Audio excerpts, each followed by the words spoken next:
Shalom, shalom, shalom. Naïbi qui est déjà ébélé, branché dans Sentinel TV. Ici, les messagers de la bonne nouvelle, dans l'émission il y a chaque samedi où les lots toujours parler sur l'assurance du Sali. Parce que semaine passée, tu parlais avec Bino sur Pâques. Jésus, Jésus-Christ, Yeshua Mashiach a parlé sur Pâques. Pourquoi tu célébreras Pâques? Pourquoi Yeshua Koufaki peut assez quoi qui? Parce que ceux qui Yeshua a Koufa pas assez quoi rater, qu'on dit malabiso dans la monatinate. Comme Christo, to banana nzambe avec les tomba, toko sekwa mukolo toko kufa. Ce qui les sekwa zate, boyambi na biso dans la tinate. Merci na bino sobokoti, Capo Vega, Fongola, bino sobokoti bo banda partager les jeux bien. Ba opena ba kotité boye bisaba o mususu que les messagers proverbe 30 assez abandi. Lelo aeli biso susu enseignement mo kitoko, mais lelo vous allez beaucoup plus dans français que lingala. Donc que le Seigneur bénisse tous ceux qui nous suivent. Vous êtes en direct de Sentinel TV avec le messager proverbe 30, le pasteur de la diaspora, dans son émission Christ pain de vie. Christ pain de vie, c'est une émission qui vient vous consoler, qui vient vous parler de Jésus-Christ, qui vient vous rapprocher de Christ, afin que vous ne puissiez pas rater le ciel.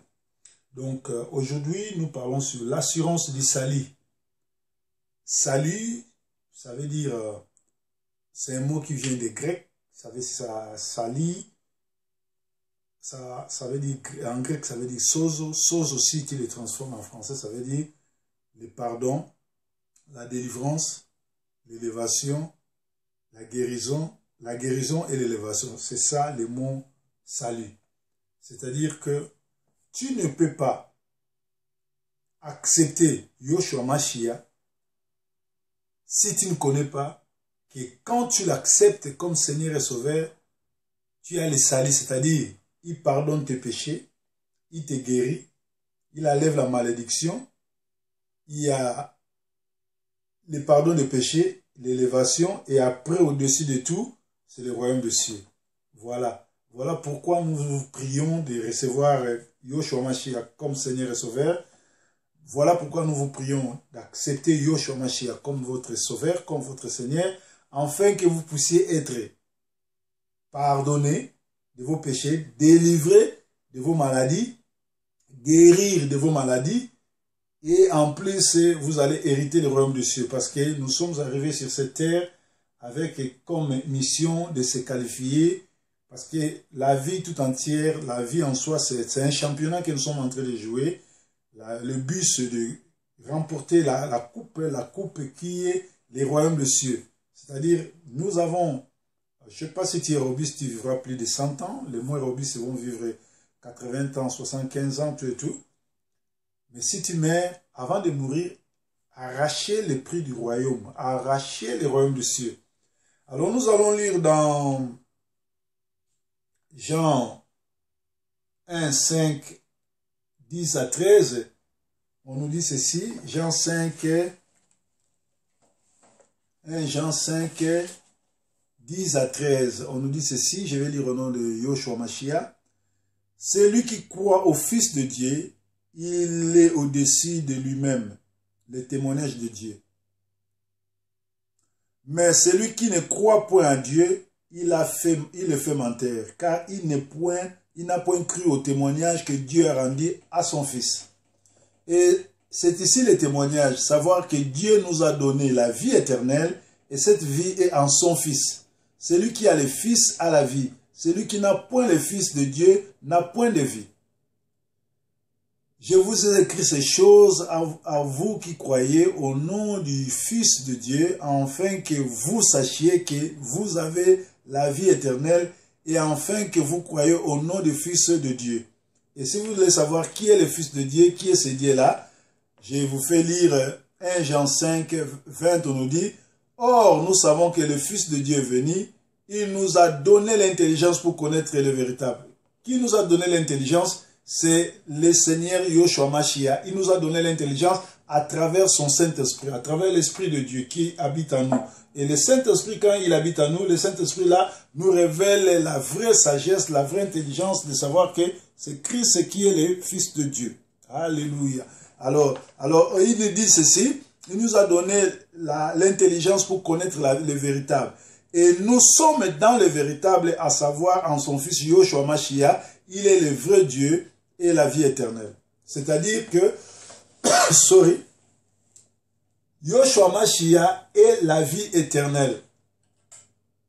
Dans l'Ancien Testament, dont nous avons eu l'Ancienne Alliance et la Nouvelle Alliance, dans l'Ancienne Alliance, c'est quand l'homme décide de laisser le mal se nettoyer pour devenir propre devant Dieu. Ça, vous pouvez aller lire ça dans Jérémie 31, 33. Se nettoyer, c'est une transformation de vie, prendre la loi de Dieu et la mettre dans son cœur et l'appliquer. Comme il nous est demandé dans Genèse 32, 2 à 32. Donc, l'assurance du salut, ça veut dire quoi? Quand tu acceptes Yoshua Mashiach comme Seigneur, comme Sauveur, tu as l'assurance que ton corps là mourra, mais ton esprit ne mourra pas. Le Seigneur Yoshua Mashiach te ressuscitera le dernier jour. Voilà pourquoi il dit dans 1 Jean 5, 10 à 13, il dit, celui qui a le Christ a la vie. Car Dieu nous a donné la vie éternelle et cette vie, il nous a accordé par son Fils. Tu peux lire ça aussi dans Jean 5, 24. Je vais vous lire ça. Jean 5, 24, on nous dit ceci. Jean 5, 24, on nous dit ceci. En vérité, je vous le dis, que celui qui attend ma parole et qui croit à celui qui m'a envoyé a la vie éternelle. Et il ne sera point exposé à la condamnation, mais il est passé dès la mort à la vie. C'est-à-dire, quand tu reçois le Seigneur Jésus-Christ comme Sauveur et Seigneur, tu reçois Yoshua Mashiach comme Seigneur et Sauveur, tu ne seras plus jugé. Tu passes directement de la mort à la vie.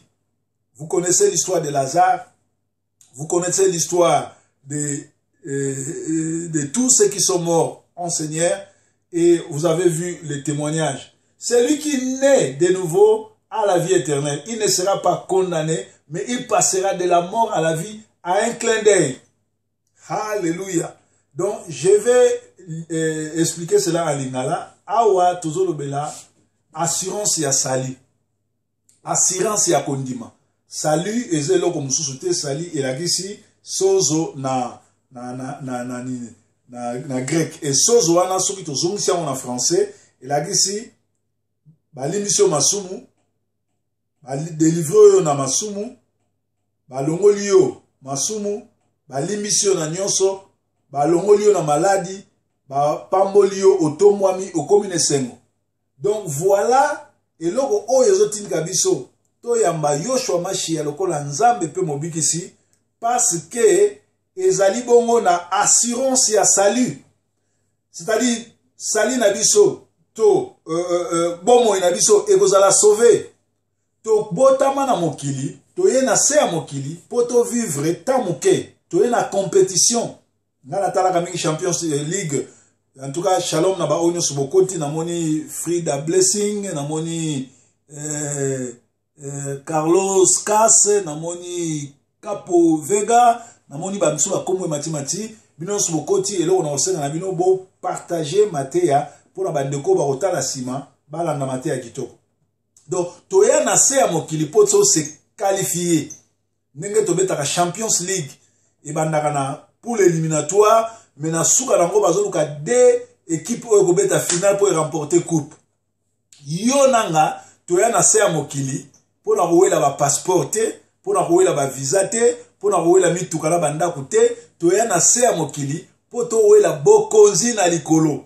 Na tango za na bomo, na tango za vivant, luka oyamba Yoshua Mashiach lokola nzambe pe mobikisi. Yango moni tina oyo Yoshua Mashiach atindi biso to fete Pâques. To fete Pâques lokola ba Dieu fete o bazali ko célébrer Pâques ezali sorti na bango na mboka Égypte ko kende na mboka Kana, mais biso to célébrer Sainte Seine oyo elakisi ko mela vino o ezali makila ma Yesu, makila le sang c'est la vie, na kati ya bomo ya moto, na kati ya bomo ya nyama. Soki ba kati yo kingo, makila na we tangiti esili bomo ipe kufi. Donc na kati ya Sainte Seine, Yesu aye na biso na makila, elakisi ke o eza vie nazo pesa bino. Yesu aye biso lipa abuki yango, elakisi ke amebuki ye moko, elakisi ke ye akokufa, mutu abomi ete me azokufa, po ete yo lia nzoto wana elakisi liloba na ye, soko le liloba, okoyeba liloba, Bible lobi, tu connaîtras la vérité et la vérité t'affranchira. Alléluia. Yango moni tozolanda, assurance asali, ezali important, ezali nelengi, ezali malamu, o yamba Yoshua Mashia, po obika. Na moni ndeko la so ya mwasi Nathalie Kasongo, akoti nzambe nanga pambolo ser nanga Nathalie, na moni mo ozaka fidèle Olanda kamate ya messager. Merci Nabana Namso Manchester, merci Nabatinyo surtout bozana à travers le monde, au Bolandaka Proverbe 30-30, na sepeli, tous à Bomoko, Nzamba Batela. Malgré Covid, malgré les circonstances, Nzamba Nanga Abatela yo, mou pepe oyo, koume la binote, mou pepe oyo, Nabanda kuna binote, na famille na binote, to vivre pour te témoigner beaucoup na likolo. Donc je disais, la nouvelle naissance, c'est quand l'homme décide de laisser le mal, se nettoyer pour devenir propre devant Dieu. Se nettoyer, c'est une transformation. Perdre sa vie pour la gagner. Transformation de tout le monde à minzo, à minzo, après à se transformer à commis l'IPK papillon.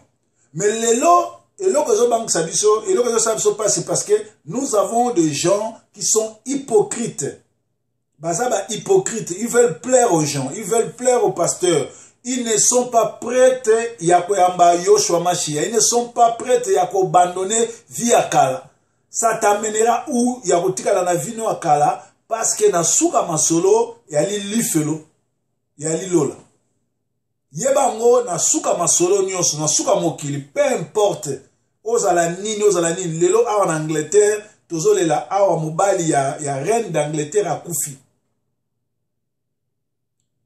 Donc, azalaki mutu monene, ye mutu a dirigé mboko yo pembe na queen, ya reine. Bomoni ba hommage bazo pesaye, mais lelo akei.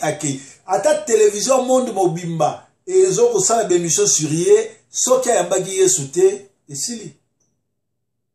Donc, yonanga, tolinga pe, mukolo toko kufa, ata bato, bako yebele, ata bato bako lela biso, ozanga biso, mais homme na biso za la sauver. Namoni ndeko nangai, da Costa akoti nzambe nanga apambola bino nyonso bokoti bo meka na ko partager vidéo oyo bo meka ko partager bo share yango za bien. Donc tozoya na kati ya mokili to kimambango pona couronne wana ezali la vie éternelle, couronne wana ezali lola, couronne wana ezaba bien ya mokili te, couronne wana ezali bandako te, couronne wana ezali banini te, couronne wana yali la vie éternelle ndeko nanga Landry Miguel. Donc tango yo yambi Yoshua Mashia lokola nzambe pe mobikisi esengeli bato bamona transformation, bamona ba fruit de l'esprit, bamona eloko nyonso ezaki lokola gain oyo za komona ngola tina otiki yango ko tala ngolo lokola putulu ozwi bomoi na yo otie parce que na suka yali lola to lifelo. Alléluia. Assurance à sali. Donc Christ nous a rachetés pour que nous soyons ressuscités. Mukolo ya suka. Mais tant que vous allez ressusciter, et vous allez na battre na gauche, et vous allez battre na droite. Yo mon frère, yo ma soeur, tu seras où? Tu seras à gauche ou à droite? Mère Nacha. Shalom. Vous allez na gauche ou à droite. Il y a moi sur l'assurance du sali. Tango ozana kati ya mokili ya se, ozana challenge. Ozana challenge na ndenge nini? Oyete po somba la immeuble. Nazo pekisa muta somba immeuble te. Oyete po no luka nationalité. Na pekisi batu bazu nationalité te. Oyete po zwa visa. Oyete po somba ba voiture ba immeuble tout et tout. Biloko wana eza biloko na biso. Soke pesa meliyo zwa ngo eza mabete. Me luka nano bokonzi na likolo. Bien aimé. Voilà pourquoi je vous parle sur l'assurance du salut.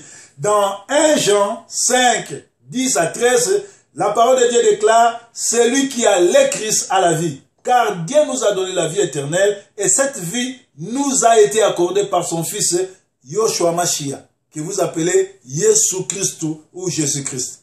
Nana bengaka Yoshua Mashiach. C'est vrai comme on est en wana. Parce qu'il y a les sauveurs. Et dans Jean 5, 24, celui qui naît d'eau à la vie éternelle, et il ne sera pas condamné, mais il passera dès la mort à la vie dans un clin d'œil. C'est-à-dire, Nazali kobonde la yo, otika vi ya buzoba, otika vi ya loyenge. Ya solo, na dernier temps oyo, ba pasteur Elexara Mukolote, sans vidéo bimake pasteur abomi, pasteur ayibi, pasteur abotoli, mwasa bato, pasteur bakuti bulumbu, chaque jour, ba pasteur ba osala buzoba. Mais eza la raison mon côté empêché yo kota lola, pour pasteur songolo ayibaki, pour pasteur songolo a jogi mwasa bato, pour pasteur songolo bakanga kiye na kindumba, non. Nga eloko wana nga na uti na église ya armée de l'Éternel. Boyebi ba vantinga na monate hein. Boyebi ba kamunga na monate na nimike nzamba tindenga kuna na kende ko yekola na mona babuzoba po epesa nga maele. Nga na kolo bate lokola na kendeki na armée de l'Éternel na moni pasteur azo sala boye, pasteur azo boma bato, pasteur azo bimana ba fi, pasteur nga na tika ko sambela non. Oyo nga na moni wana na moni keza bonzambe te na tiki na bimi na komi ko sala bonzambe. Mais yo ngolo bate nga na sambela ka soute pona mona pasteur afondaki na bis. Nga na sambela ka soute pona mona pasteur ayibaki. Non elaksi yo moko za na mutia mabe. Mais soki yo boyino ko sambela na suka nango yo mto za la perdant. Alléluia. Na Galate 2:20, la Bible déclare ceci: ce n'est plus lui qui vit, mais c'est Christ qui vit en lui. La vie humaine qui était sienne, il la vit dans la foi avec Christ.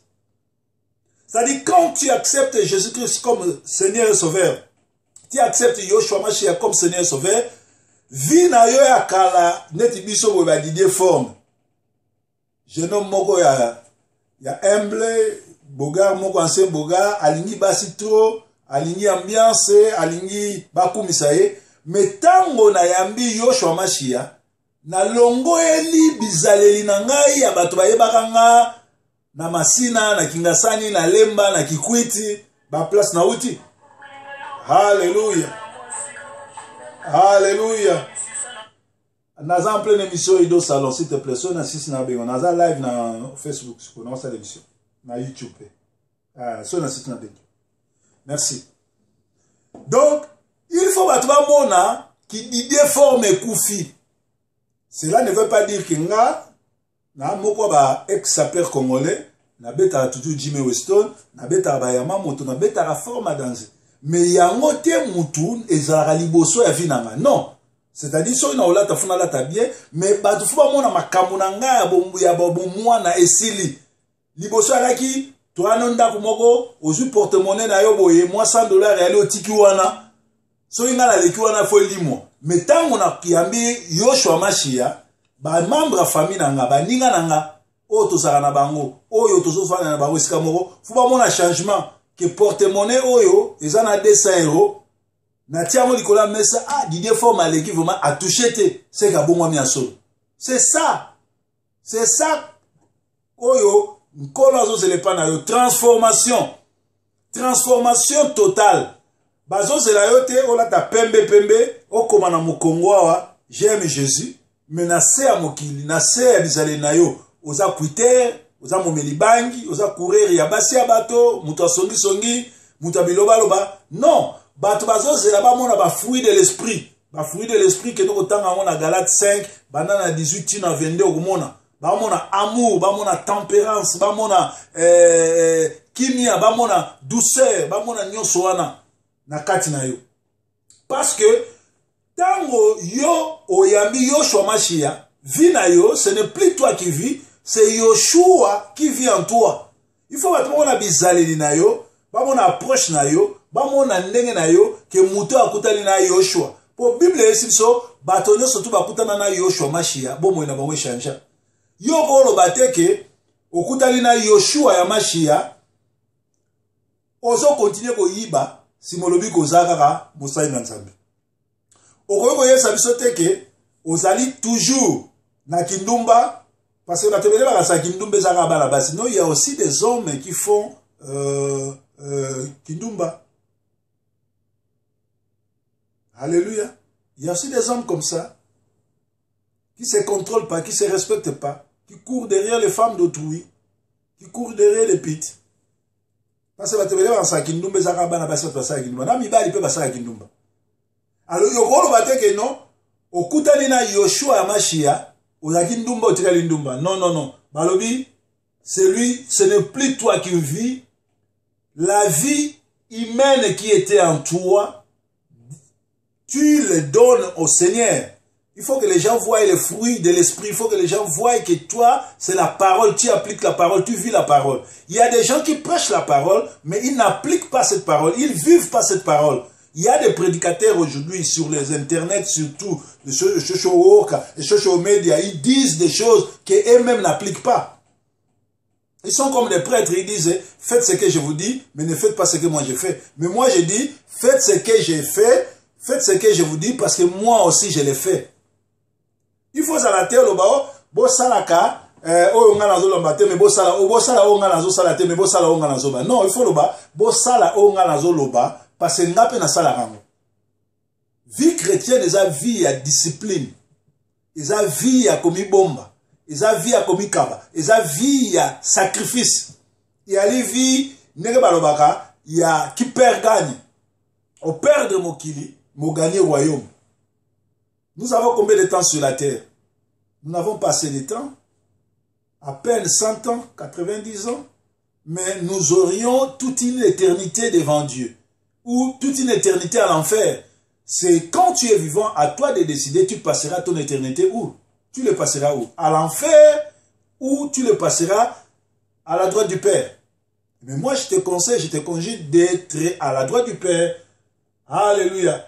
L'assurance du salut, c'est quand Dieu le Père veut que tous ceux qui sont nés de nouveau, c'est-à-dire voir le Fils et croire en lui, et la vie éternelle, et que le Fils les ramène de la mort à la vie éternelle, et que le Fils les ramène de la mort à la vie au dernier jour. Assurance du salut, Dieu veut que nous tous nous puissions avoir cette assurance du salut. Dieu veut que tout le monde soit sauvé. Voilà pourquoi il a tout abandonné. Il a même envoyé son Fils unique. Il est venu sur la terre pour être humilié, pour mourir sur la croix, mourir sur le poteau, parce que Christ n'a jamais été crucifié, il a été pendu. Donc, il a été humilié sur le poteau pour que toi et moi, nous puissions être sauvés. Mais nous allons être sauvés comment? Par rapport à la parole que nous écoutons et par rapport à la pratique de la parole que nous écoutons. Dieu nous a légué la parole de Dieu pour que nous puissions être transformés, pour que nous puissions nous puissions nettoyer notre homme intérieur. Nettoyer notre homme intérieur, appliquer la parole de Dieu et vivre la parole de Dieu. Cela paie les fonds. Toi, un problème, il y a koyeba liloba nzambe, kosalela nzambe, pe kobika liloba nzambe. Bato ebele bayebi liloba nzambe. Bato ebele balandaka baloba nzambe, me babikaka mate ya nzambe te. Nasengi na bato nyonso bakoti nzambe na nga pambola bino azomona bino, bomeka na kopartager yango video oyo po te bandeko mosusu balanda biso. Boyebi tozaka na 40 minutes ya exhortation parce que vrai message il est à 45 minutes te. Sur aucune église, pasteur, azote yao, plus de 45 minutes, il faut se repentir parce que vraie éducation est solo, il est à 45 minutes. Parce que Batoufuba, yoba liboloba, et vanda, et kota na kati bon moyen pour babikam. Alléluia. Donc, nous avons parlé sur l'assurance du salut. L'assurance du salut est l'axi, n'est-ce pas, sali et outina mot sozo na grec, sozo, au baloli en français, et l'axi pardon. Et l'axi délivrance, et l'axi guérison, et l'axi apothéose. C'est-à-dire Dieu veut d'abord te pardonner, te délivrer, te guérir de tes maladies et que tu gagnes le royaume des cieux. Biloko nzambe anango posa mwana. Ezala batunsu bakansaka. Soki mutu akufi, eza malchance, nzambe alingete non. eza na nzela kaka moko mpona komona nzambe eza liwa. Liwa Paul alobi eza gain mpona biso bato toyebi nzambe. Soki mutu akufi eza pe nzela nzambe alinga futa ye. Nzela kaka moko tokutana na nzambe eza nzela liwa. Soki okufi e Bible ezo baba oyo baza kati na Yoshua Mashiach bakufi te bazopema. Bakufi te bazopema mpona nini? Parce que bazali na assurance ya salut.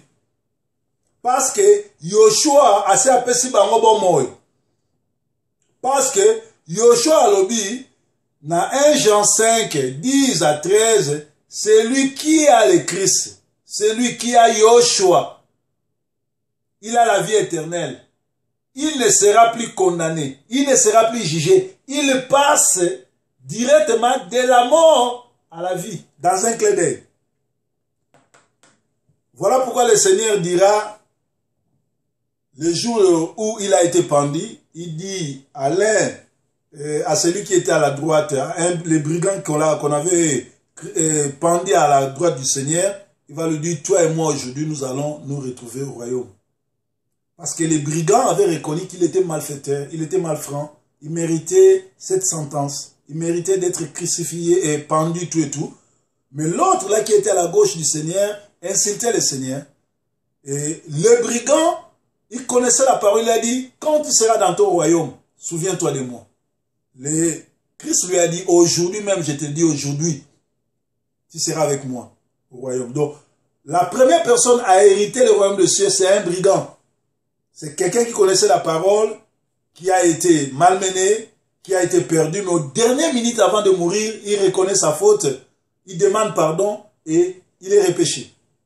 Voilà pourquoi, bien aimé, nase ya mokili awa, toye kobeta nzango te, toye kosala tourisme te, toye kolakisa ba bien ya mokili te, toye kolakisa bilamba te, toye kolakisa lor na ninyonyo sotu te, mais toye kaka toyamba Yoshua Mashiach, topesa bomoi na biso epa na ye, afin que to sauver âme na biso. Tango nzoto kokufa eutaki na mabele ozonga na mabele, âme na biso ezala ressuscité ekende kopema na droite ya papa. Yango wana Yoshua azosenga lobi sorry, assurance asali alingi ete ba oyo nyonso tu babotami ya sika, c'est-à-dire batiki bomoi ya kala, basali alliance na Yoshua Mashiach, bayambi ye lokola nzambe mpe mobikisi, batiki nyonso ya motuya, bakomi kosalele na solo na hypocrisie te. Mais alobi alingi bato wana bazala sauve, bazwa vie éternelle, po ete mokolo ya suka alongola bango na kufa e asekusa bango.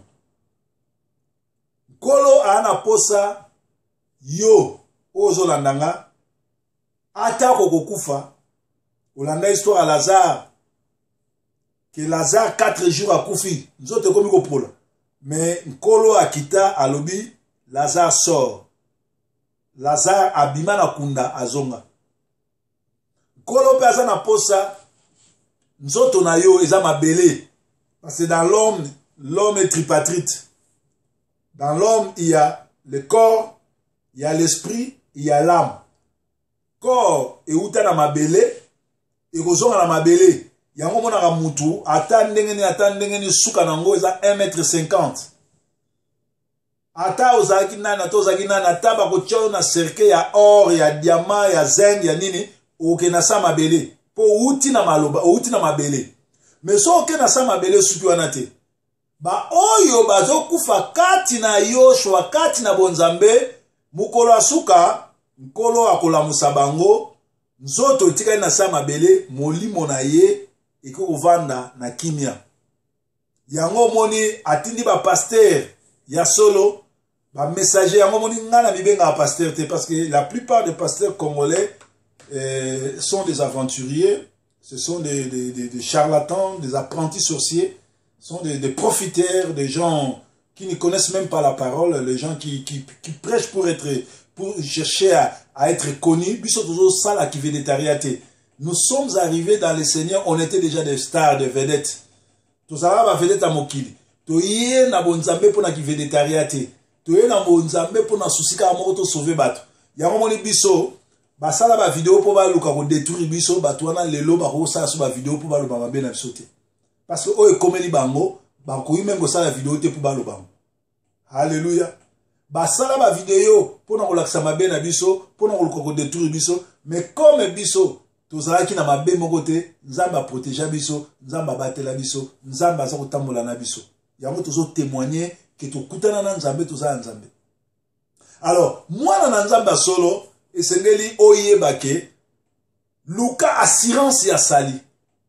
Luka esika oyo okopemisa molimo na yo, esika oyo okopemisa âme na yo, esika oyo okopemisa makanisi na yo. Biblia elobi, la foi vient de ce qu'on entend et ce qu'on entend vient de la parole de Dieu. Kopesa matoi na yo na n'importe quel prédicateur te. Kotalaka n'importe quelle vidéo te. Ba prédicateur oyo bazwa kosala ki végétarien, ba prédicateur oyo bazwa kopesa ba moral, toi na posa moral te. Toi, bien sûr, morale est important, mais toi, na kati évangile, toi, na posa batubaz à la sauver.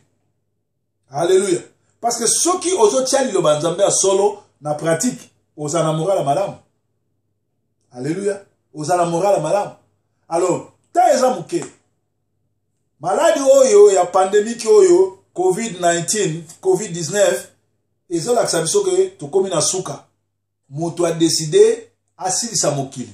Ba décider ba si ça ba noir wana eza plan na bango eza pe ba liboso te n'Égypte ba sala ki plan ba silisa ba na nyoso tu ya ba juif ba kobota mais ba sage femme ba koma ko luka ko boma ba premier fils né ya Égypte mais ba lukela ki bango bana na bango né ya mibali ba kufaki biso pe Nzambe ako longola biso na sa mokili na ngonga na ye mais na ba tonga te na ba vaccin te na ba nini oyo nyoso bango bazo sala batia ba poison batia ba nini lokola biso na kati ya nzoto na biso tozala makila ya Yoshua Mashia ekozala ni le sans effet enfin que to témoigner monene na Nzambe o aza capable de kobikisa n'importe quelle maladie ezala cancer ezala nini maladie nyoso boyebi na kombo ya mokili oyo eteresaka bato mais Nzambe alonga yango parce que Nzambe alomba liwa yango bien aimé souci na ngai ali na